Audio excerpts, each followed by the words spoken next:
الرفع والتکمیل بالجرح والتعدیل. دا د مولانا عبدالحی لکھنوی رحمت الله علیه کتاب دی او د دې سویمه صفحه ده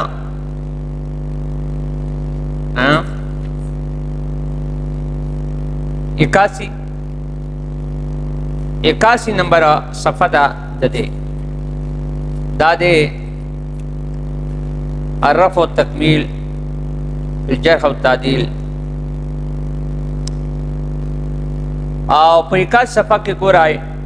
ومنها انه سئل الحكم بن عتيبه. مخکې با شروع شو د شعبه چې شعبه په دې مسله کې ډېر سخت دی لکه هغه د هر چا نه روایت نه کوي لکه که معمول غونې دغه پکې راغل دی بس دغه نه حدیث پرېښی دی نو دې ته کمال احتیاط وایي ښه. یو ځل امام ابو حنیفه رحمت الله علیه یو ځای ته لاړ سبق یې زده کولو لپاره نو هغه نه اس تښتېدلی و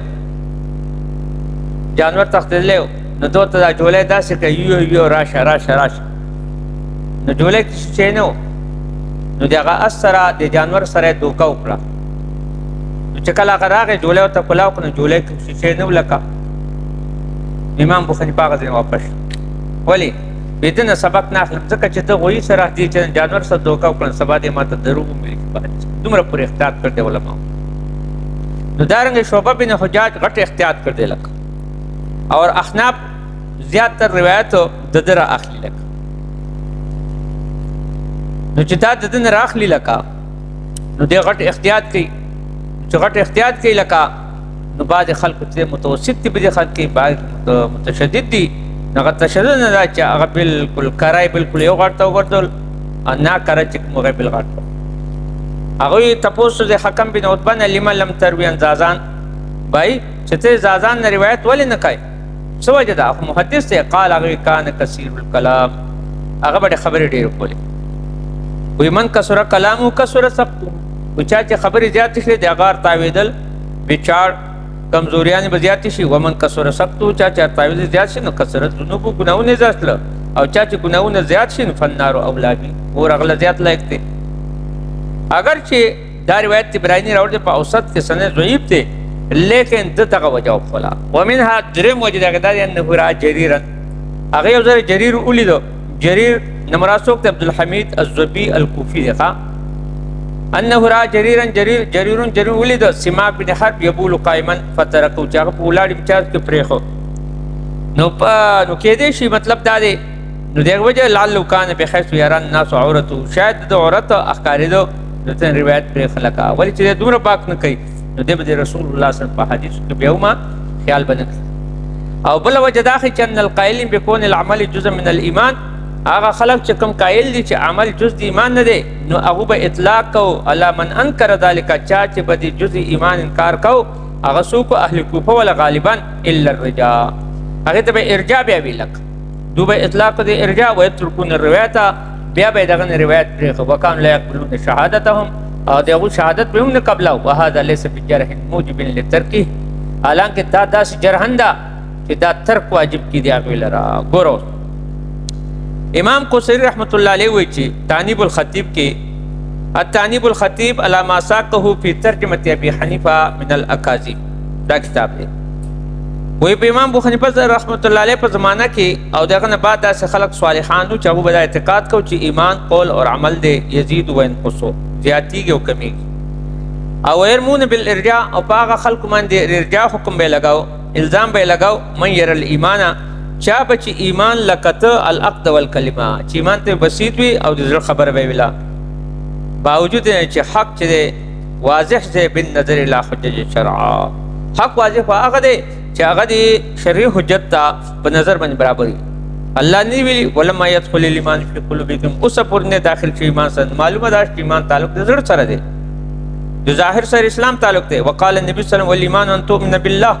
ایمان سره چې ته ایمان یقین راوړې اقدر په زړه کې او ملائکتی او کتبی او رسول والیوم الاخر وتؤمن بالقدر خیره و شره. او دا روایت راوړی امام مسلم د عمر رضی الله تعالی عنه او په دې من جمهور او دغه صالحان اعتقاد کې دغه اعتقاد نو اصبحوا على موافقه المعتزله او الخراج ختما ان كان يعودون خلاف اعتقاد هذا بدعه وضلاله. نو بعض خلکو چې دې رد کو نو هغه ته به چې دغه نوم به یې خو او چا چې به د دې دغه کو اعتقاد کو نو هغوی موافقت راغی د معتزله سره د خوارج سره ځکه اخلال په عمل سره د اعمالو نه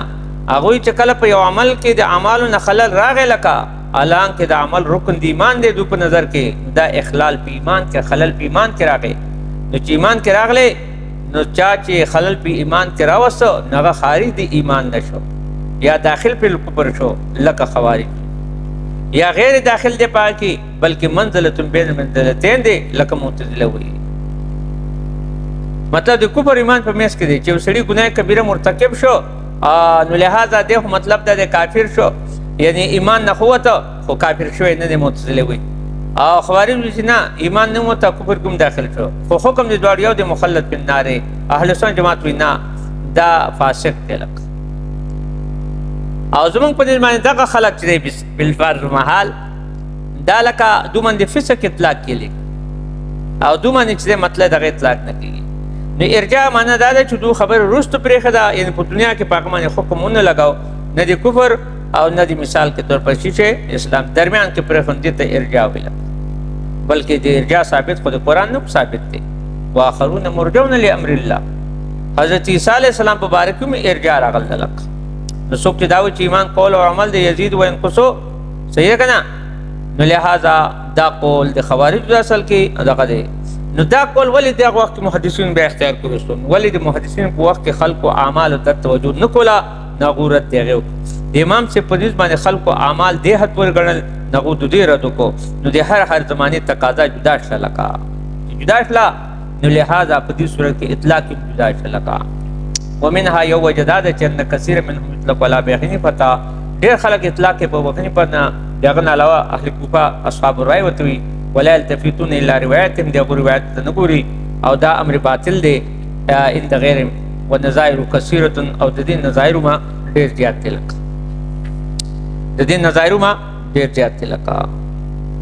لکه علماء کوفه فقهای کوفه لکه دوی ته خلک وایي چې دا داسې خلک دی چې دوی په روایت کې کم دي لکه اگر چې نور خدمات ته علم زیات دي صحیح ده که نه اوس نور باس په دې باندې راځي لکه